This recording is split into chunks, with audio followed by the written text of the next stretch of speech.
Com os irmãos, então, o texto de 2 Coríntios, capítulo 3, do versículo 1 ao versículo 6.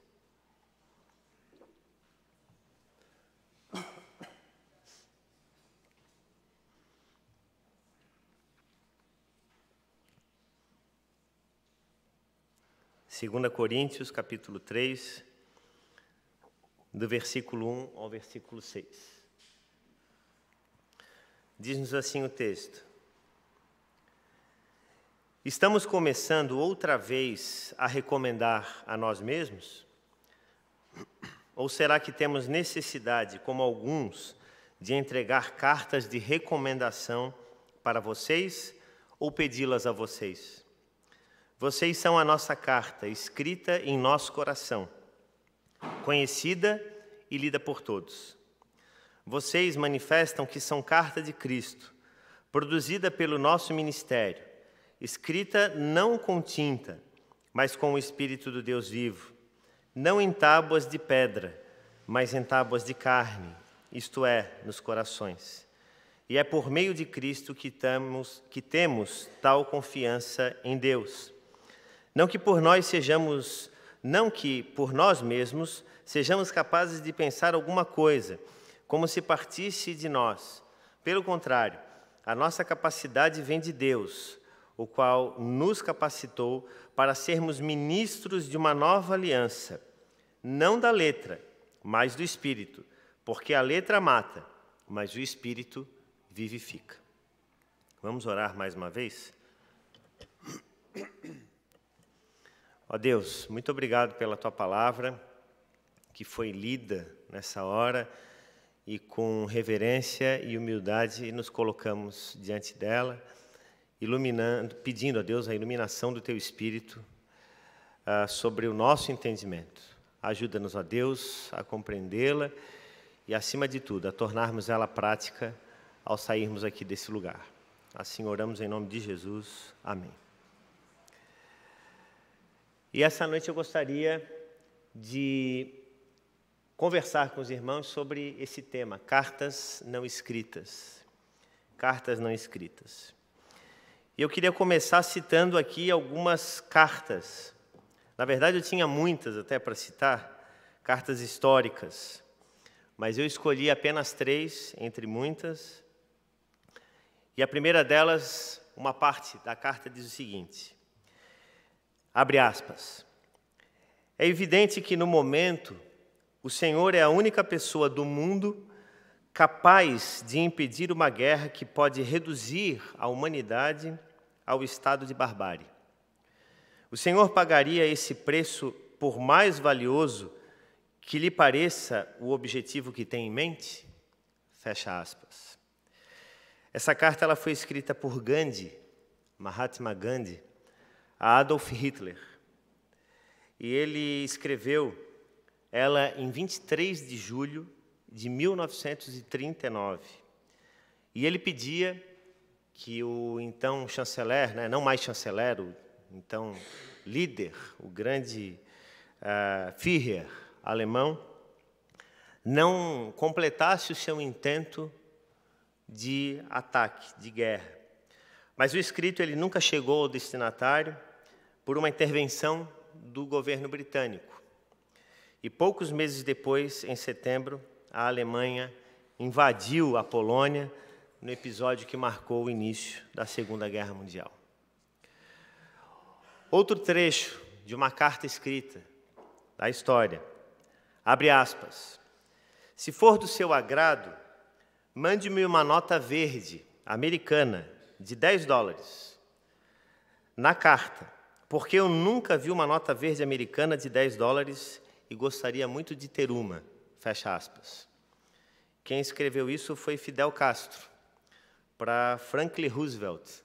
Ele escreveu essa carta quando ele tinha 14 anos.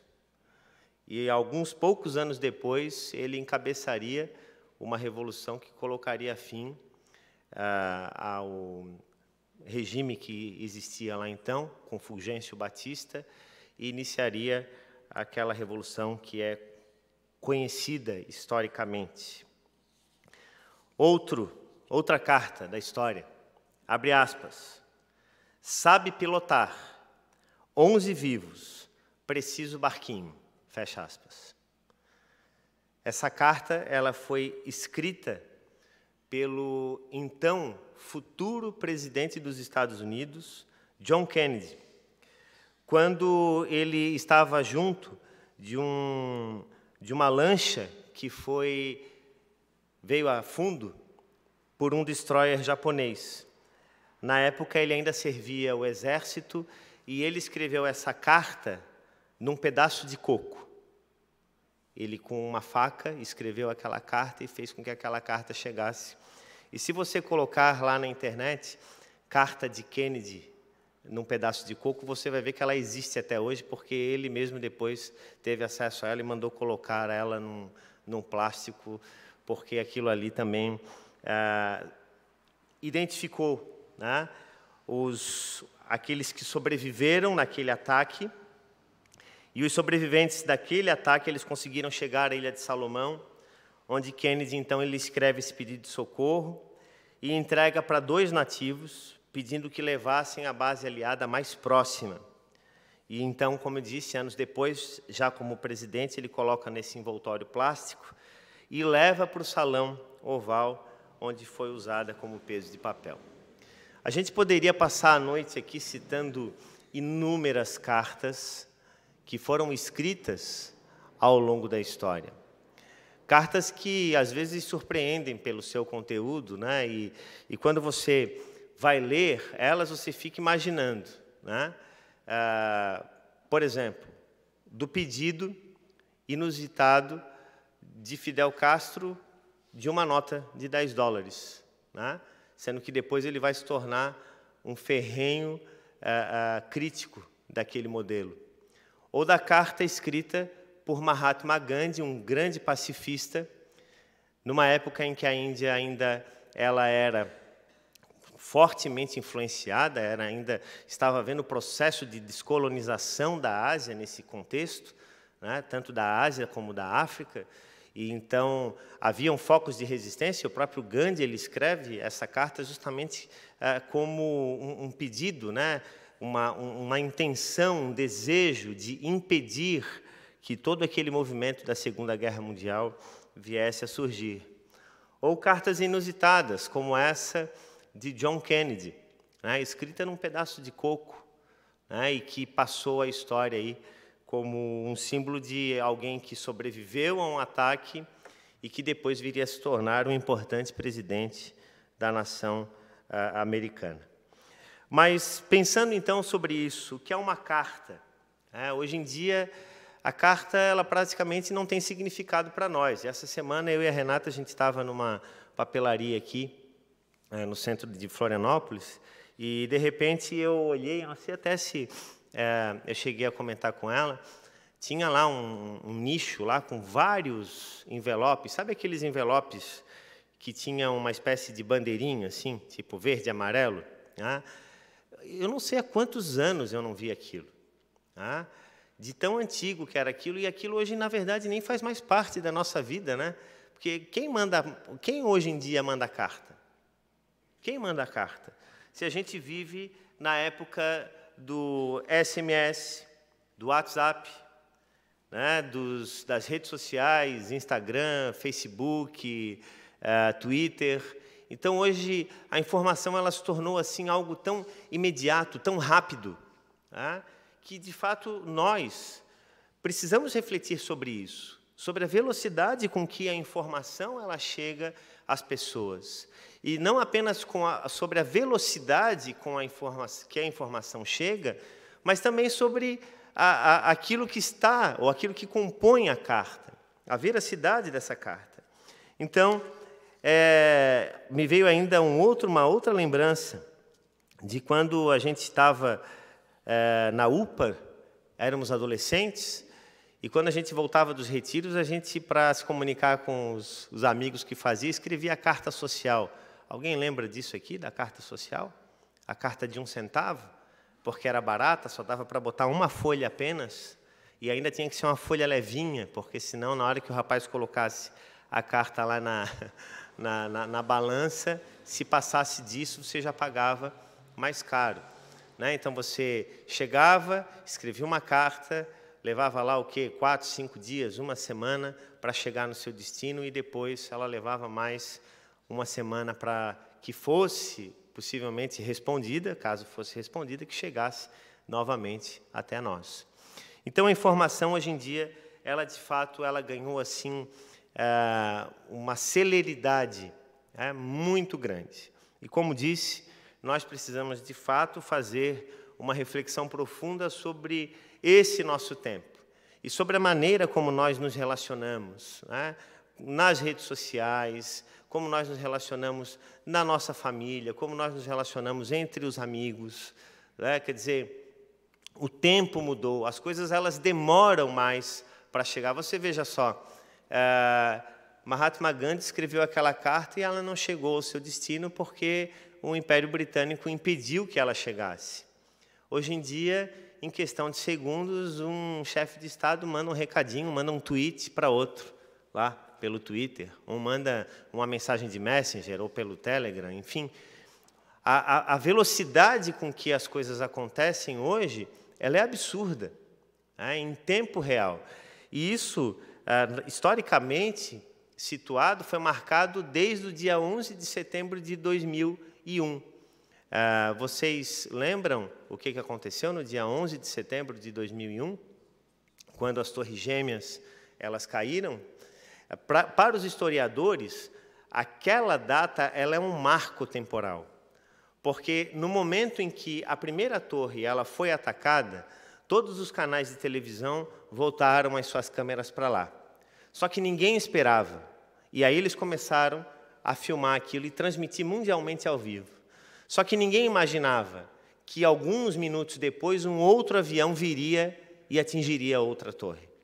Então, aquela batida, aquela aeronave chegando na outra torre, para os historiadores, inaugurou um novo tempo da humanidade. Um tempo em que até mesmo a catástrofe ela é vista em tempo real. E se você parar para observar e refletir, você vai ver que dali para frente as coisas assim elas tomaram uma proporção de divulgação, de aceleração e de transmissão de aceleração na transmissão da informação de forma assim grandiosa. Agora vamos voltar para a Bíblia e nos deparamos com esse texto de Coríntios. E o que é a segunda epístola aos Coríntios, de Paulo aos Coríntios? É uma carta que foi escrita pelo apóstolo Paulo a uma das igrejas que ele havia plantado. Esse era o modo que o apóstolo Paulo tinha de se comunicar com as igrejas que ele havia plantado. Esse era o método por excelência na época, e as cartas elas levavam meses até possivelmente chegar ao seu destino. E possivelmente muitas das cartas que foram escritas pelo apóstolo Paulo a outras comunidades, ou até mesmo a essas comunidades, não chegaram ao seu destino. Porque as cartas elas eram enviadas através de barcos, mensageiros, muitas vezes alguns deles ficavam pelo caminho, então muita coisa foi perdida ao longo do tempo. Mas vamos pensar então, quem é Paulo nesse contexto? E Paulo, na verdade, escreve esse texto porque a igreja de Corinto era uma igreja que ele mesmo havia plantado, só que havia surgido uma situação bastante diferente ali naquele contexto. Era o fato de que alguns cristãos que pertenciam àquela comunidade achavam que, de alguma maneira, Paulo precisava, quando fosse pregar ou quando fosse enviar alguma carta para essa comunidade, tivesse alguma carta de alguém, de alguma autoridade, ratificando a sua autoridade, ou dizendo, confirmo que esse que está escrevendo aqui é Paulo, o apóstolo, que está enviando essa carta para vocês. E aí, então, ele, diante desse contexto e diante daquilo que estava acontecendo na comunidade, de pessoas que também possivelmente poderiam precisar dessa carta para pregar nas regiões mais próximas ou longínquas, essa carta de recomendação, o apóstolo Paulo, então, escreve essa carta dizendo, quem é que precisa de carta? Acaso vocês precisam de carta? Acaso eu preciso de carta? Vocês são a nossa carta. Vocês é que são a carta viva escrita por Cristo. Vocês é que representam materialmente aquilo que a igreja é. Vocês não precisam de alguém que chegue com uma carta, e isso era muito comum, por exemplo, entre os fariseus, que eles carregassem essas cartas de recomendação, né? E isso era bastante comum, então ele vai dizer, olha, vocês não precisam disso para que vocês sejam reconhecidos e para que vocês sejam respeitados. Então, passado, presente e futuro, eles acabam aqui nesse contexto, no contexto desse texto, se entrelaçando. E é interessante pensar porque aqui, diante dessa realidade, a gente vê um apóstolo Paulo, que quanto ao passado, tinha consciência de que a antiga aliança havia sido substituída por uma nova aliança que dá a vida. Um presente que pode ser até dito, ser pensado como paradoxal. Por um lado, o apóstolo Paulo, designado embaixador do próprio Deus, encarregado de transmitir a mensagem do Evangelho à humanidade, mas, por outro, ele estava sujeito também a todo tipo de fraqueza humana, de perseguição e sofrimento. Então, percebam que o apóstolo Paulo ele lidava com isso, com essas duas realidades. A realidade de quem havia sido chamado por Deus para o exercício de uma missão importante, mas, ao mesmo tempo, ele lidava com os seus próprios dilemas, as suas próprias lutas, as suas próprias dificuldades. Falar um pouco ainda mais sobre 2 Coríntios é pensar que essa carta talvez seja a mais pessoal de todas as cartas de Paulo, porque nela o apóstolo demonstra toda a sua preocupação com as igrejas que havia plantado. Se você olhar, por exemplo, o capítulo 11, versículo 28, nós lemos: além das coisas exteriores, ainda pesa sobre mim diariamente a preocupação com todas as igrejas. Então, o apóstolo Paulo, ele se apresenta como um homem comum, com ocupações comuns. Ele apresenta as suas preocupações pastorais com relação ao crescimento da igreja, mas também as limitações que ele sofria. Mesmo o apóstolo Paulo, sendo o apóstolo Paulo, ele era alguém que estava sujeito, né, às quedas, às dúvidas, aos medos, às perseguições e às exigências do seu tempo. Como eu disse, as cartas de recomendação que os fariseus da época de Paulo levavam consigo eram justamente carregadas por esses homens orgulhosos que tinham, né, através dessas cartas, uma espécie assim de medalha. Vejam, olha quantas cartas eu tenho que recomendam aquilo que sou. É mais ou menos como se fosse o currículo. Vamos trocar aqui a carta de recomendação por currículo. Hoje em dia é indispensável para você entrar numa empresa. Mas agora imagina você ter que andar com um currículo debaixo do braço dizendo, esse aqui sou eu. Era mais ou menos isso que os fariseus faziam. Quer dizer, eles tinham essa necessidade de apresentar aquilo que eram, aquilo que os outros falavam que ele era, e colocavam muitas vezes essa exigência também para os cristãos lá de Corinto. Lembrar aqui também que, nesse contexto, era muito comum os judaizantes, que eram quem? Eram pessoas que muitas vezes abraçavam o Evangelho, mas que gostavam de trazer práticas do judaísmo para a igreja cristã. Então, esse também foi um grande desafio que o apóstolo Paulo enfrentou. Então, o apóstolo diz, vocês, igreja de Corinto, são cartas vivas de recomendação minhas, eu como apóstolo, não precisam de cartas mortas, escritas em papel, uma vez que as vidas de vocês foram transformadas e vocês, convertidos, foram alcançados pela graça de Deus.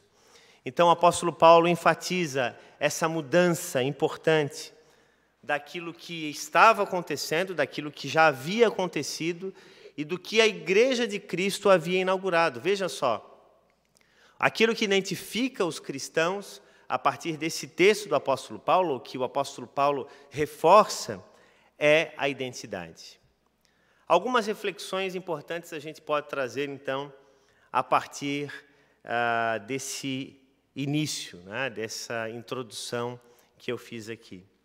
A primeira delas, nós precisamos aprender mais do que nunca que eu e você, todo discípulo de Jesus, é uma carta aberta para o mundo.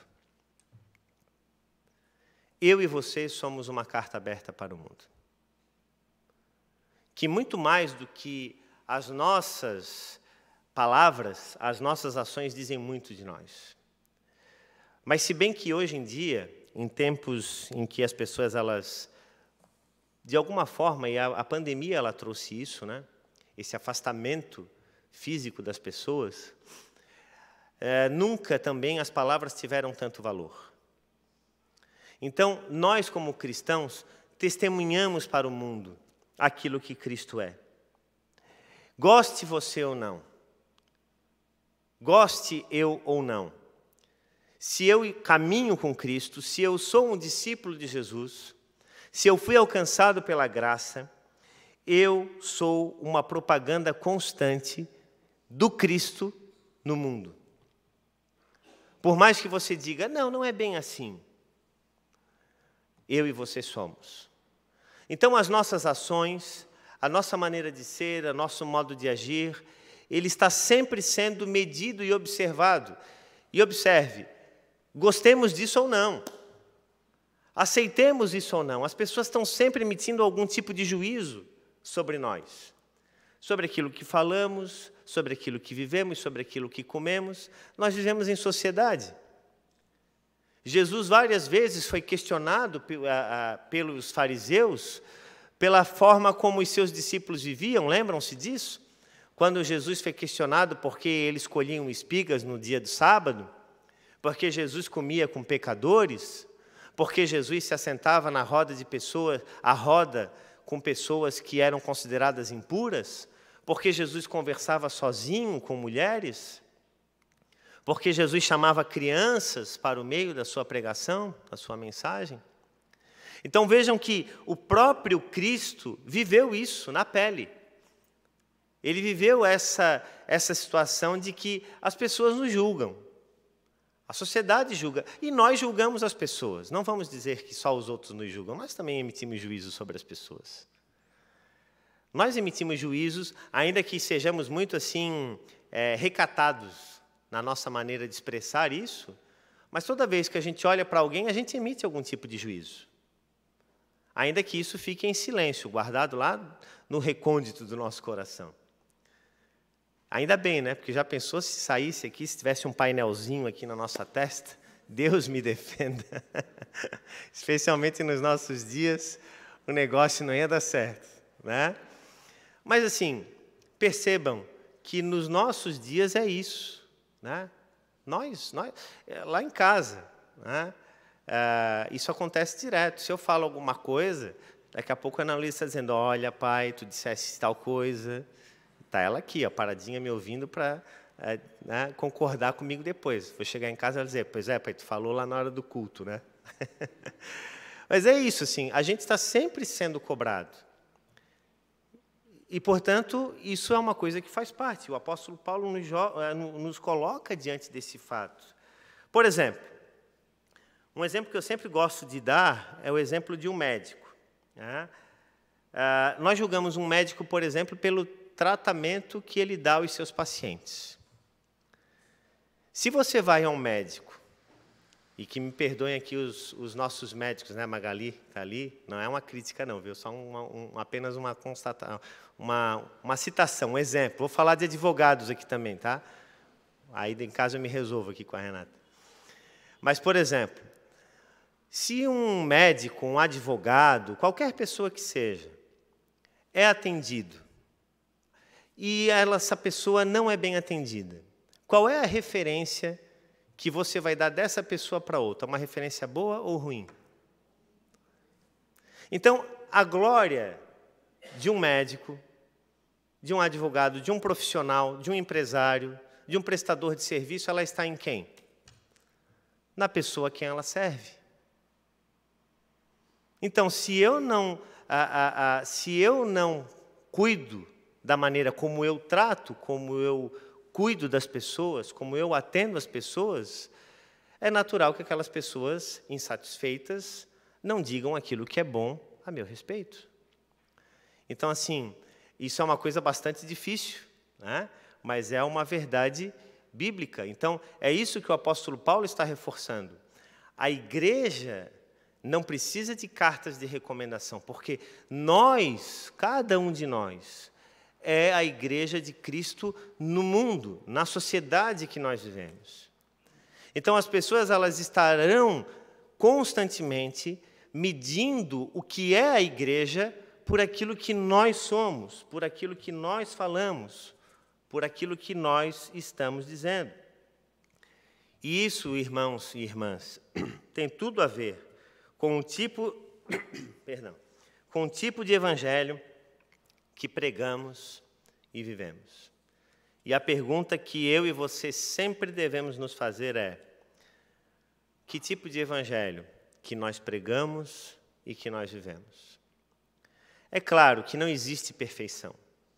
E todos nós erramos. E podemos acertar.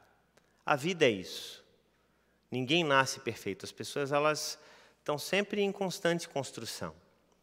Em algumas coisas a gente tem mais êxito, em outras menos. Mas o Evangelho, e é essa a reflexão que eu gostaria de trazer para a gente essa noite. A grande carta de recomendação da Igreja de Cristo em nossos dias somos eu e você. Nós é que mostramos o mundo, para a sociedade, a face de Cristo. E a pergunta que eu e você devemos fazer é: que tipo de Cristo nós estamos mostrando para o mundo que nós servimos? Essa é a grande reflexão que nós precisamos fazer hoje. E o próprio Cristo falou lá em Mateus capítulo 5, versículo 16, quando disse, e com esse texto eu encerro: assim brilhe também a luz de vocês diante dos outros, para que vejam as boas obras que vocês fazem e glorifiquem o Pai de vocês que está nos céus. Jesus nos ensina, através desse texto, que aqueles que estão ao nosso redor veem as nossas obras e que pelas nossas obras podem também glorificar a Deus que está nos céus ou serem afastados por ela. E essa é uma grande reflexão que nós devemos fazer constantemente na nossa vida. Que a gente não perca de vista isso e que nos lembremos sempre que nós, eu e você, somos as verdadeiras cartas de Cristo para o mundo. Cartas não escritas. Que Deus nos abençoe com a sua palavra. Amém?